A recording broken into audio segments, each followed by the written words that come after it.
Kirby wouldn't answer James's question, though. Are you going to answer the question? It's not a reasonable question to ask whether the President of the United States was involved, as this message seems to suggest, in some sort of a coercive conversation for business dealings by his son. Is that something, if he wasn't, then maybe you should tell us. So here's the thing, and I appreciate the question. I believe my colleague at the White House Counsel has answered this question already, has dealt with this, has made it very clear.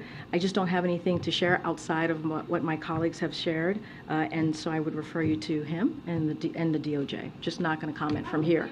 Text message. What I can tell you is I know that my colleague has dealt with this. He addressed this at the White House Counsel. I just don't have anything else to share. In the shakedown attempt? I just answered the question. I just answered the question. No, you didn't. Yes or no, was the president involved in the shakedown attempt? Stephen, I just answered the question. It's not up to you how I answer the question. I just answered the question by telling you my colleagues at the White House Counsel has dealt with this, and I would refer you to them. Go ahead.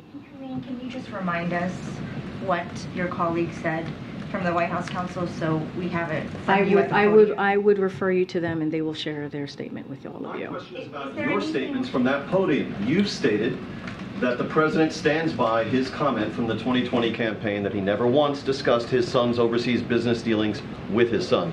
And you stood at that podium and you reaffirmed that. Do you stand by your reaffirmation? What I will say is nothing has changed. Nothing has changed. And I will leave it there. Anything else, I will refer you to the White House Counsel. This is not a change?